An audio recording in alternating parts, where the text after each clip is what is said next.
سويرف ستريكلاند وهانج مان ادم بيج فتحوا النار على ام جي اف، وفجأة ساموا جو ظهر وقال انه جاي يختبرهم قبل وورلس ان. ومش بس كده، داربي الن دخل في عداوة شرسة جدا مع جيب كيد، والعداوة ديت هتولع السلم اللي الكل خايف منه. فيلا بينا تعالوا نشوف مع بعض ايه اللي حصل في وينزداي اي دبليو داينامايت. العرض بدأ بماتش من بطولة الكونتيننتال كلاسيك في البلو ليج بين كانوسكي تاكيشتا واورنج كاسيدي. اورنج كاسيدي وتاكيشتا قدموا ماتش سريع ومثير جدا، كان مليان عدات قريبة وتبادلات ذكية ولمسات بتعكس شخصية كل واحد فيهم. وفي النهاية تاكيشتا قدر يقلب الماتش وينفذ الراجنج فاير ويكسب بالتثبيت وياخد ال3 نقط ويوصل ل10 نقط كاملين في الترتيب ويضمن مكانه في نص نهائي الكونتيننتال كلاسيك. وكده تاكيشتا بيكون أول مصارع بيوصل لنص النهائي في البطولة. بعد كده شفنا ماتش تاني من البلو ليج بين ماسكارا دورادا ورودريك سترونج. الماتش بدأ بتبادل من الاتنين لحد ما سترونج سيطر ونفذ على دورادا الديسلوك والاس تي اف والكامل كولتش، ودورادا رد بحركة روميرو سبيشال، لكن سترونج رد برايزنج ني وبوب اب فيس بوستر وسيك كيك، لكن برضه معرفش يخلص الماتش. وفي اللحظات الأخيرة دورادا بيفاجئنا وبينفذ الشوتنج ستار بريس وبيكسب بالتثبيت وبياخد ال3 نقط ويوصل ل6 نقط في ترتيبه. وبعد كده بنلاقي جيب كيد قاعد على نفس درجات السلم اللي الديس رايدرز كانوا راميين داربي ألن منها السنة اللي فاتت. وشفنا لقطات بتفكرنا قد ايه ان جيب كيد وداربي ألن وصلوا لمراحل خطيرة جدا وهما بيحاولوا يدمروا بعض. جيب كيد قال انه شايف عالم داربي ألن وهو بيقع حواليه، وفضل يترجاه انه يواجهه في عرض وورلس اند. ولكن بعد شوية بنلاقي ليكسي ناير بتلحق داربي ألن وبتبارك له انه اخيرا بقى جاهز طبيا. وداربي كان بيكلمها عن تحدي جيب كيد اللي حصل من شوية في العرض، ولكن في نفس الوقت جيب كيد كان نازل على السلم من وراه وهو مش شايفه. داربي قال انه عنده حاجات اهم يقلق منها غير جيب كيد. في اللحظات ديت جيب كيد بيهجم عليه، ساعتها الكاميرا بتقطع بس كنا سامعين صوت الهجوم بوضوح.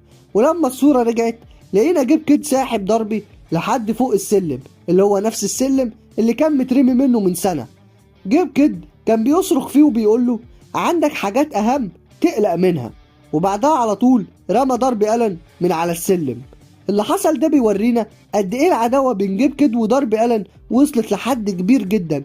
ومش بس كده، ده كمان بيخلينا متشوقين جدا عشان نعرف ايه اللي هيحصل في وورلدز اند، والتفاصيل اللي زي السلم اللي اتكررت في نفس المصيبة اللي حصلت عليه السنة اللي فاتت، فدي بتدي احساس بالمصير اللي مفيش منه هروب. والحوار القصير بين الشخصيتين بيزود من جمدان المشهد، خصوصا لما جيب كيد كان بيرد على داربي باسلوب استفزازي زي ما قال له انت عندك حاجات اهم تقلق منها، وده فعلا خلى المشهد مولع على الاخر.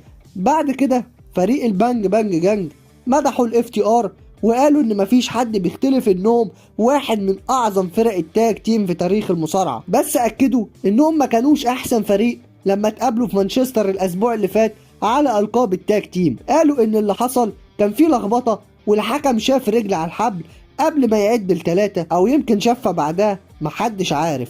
ومن هنا جوس روبنسون قال خلاص بقى نلغي الحبال ونلغي القوانين كلها، وفي الاخر اتحدوا الاف تي ار لماتش ستريت فايت في شيكاغو.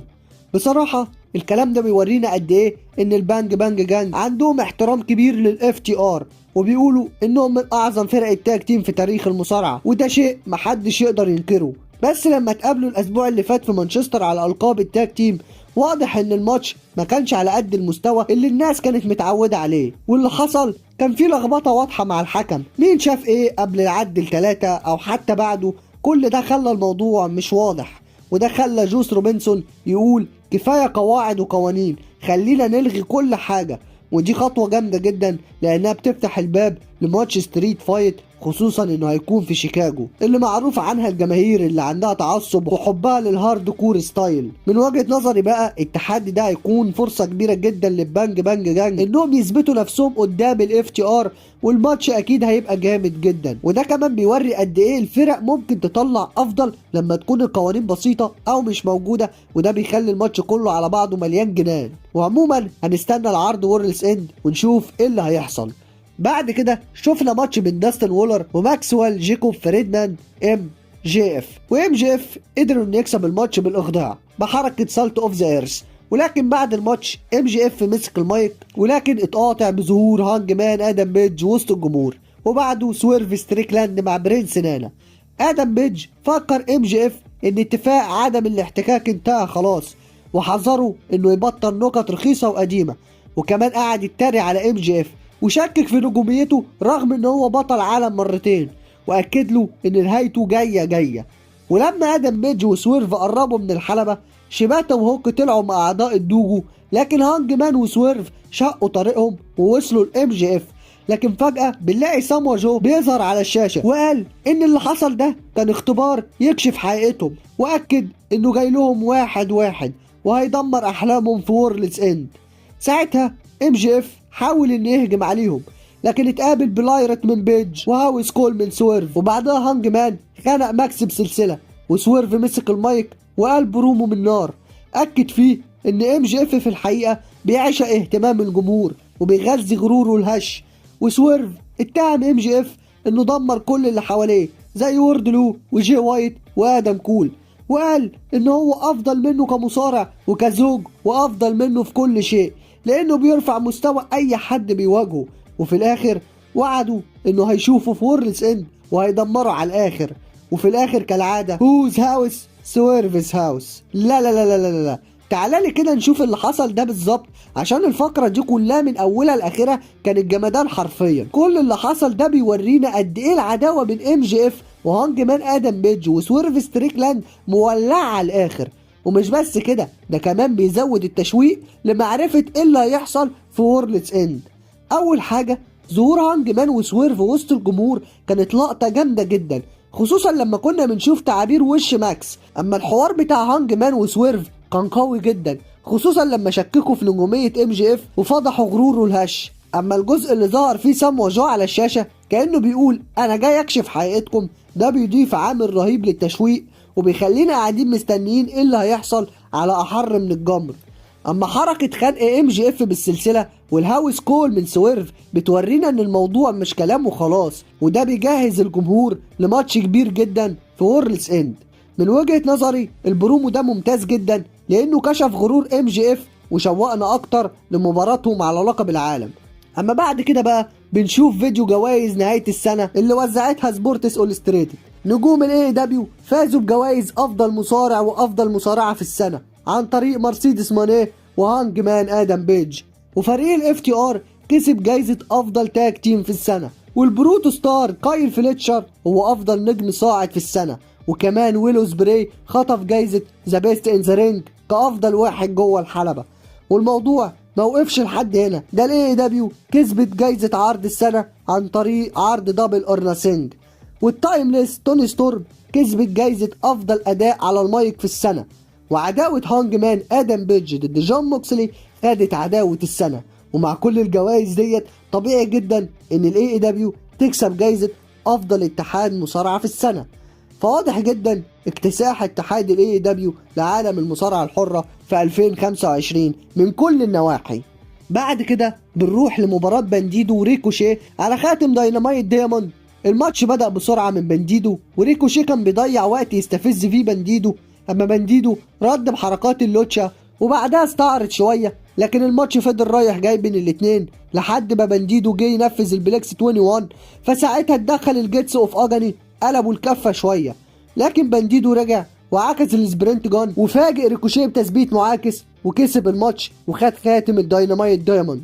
بعد الماتش ريكوشيه ضرب بانديدو لحد ما برودي كينج دخل وانقذه، فبرودي خد الخاتم من الحكم وساعد بانديدو انه يقوم وسلمه الخاتم، وخلصت الفقرة دي كلها على كده.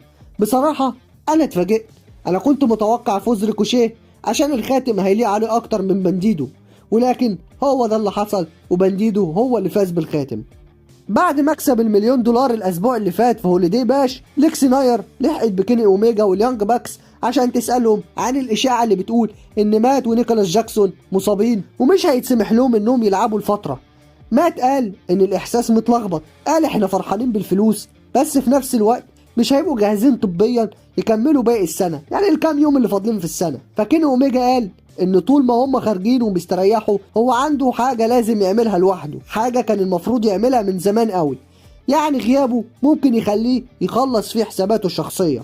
وفي الاخر ختمها وقال سواء احنا جاهزين او لا، الاليت دايما مع بعض. بعد كده بنروح للحدث الرئيسي، ماتش من المجموعة الذهبية بين جاك بيري وباك. الماتش كان قوي جدا، بدأ بتبادلات سريعة ودي دي تي من جاك بيري، فباك بيرد ببيلي تو بيلي سوبلكس وكانت قريبة انها تخلص الماتش، لكن جاك بيفاجئنا وبيكسب المباراة وبياخد ال3 نقط وبيوصل ل6 نقط في البطولة. ولكن بعد الماتش سانتا سورس بيدخل اللي هو اللوتشاسورس وقعد يوزع هدايا على الأطفال، والعرض بيخلص على المشهد ده.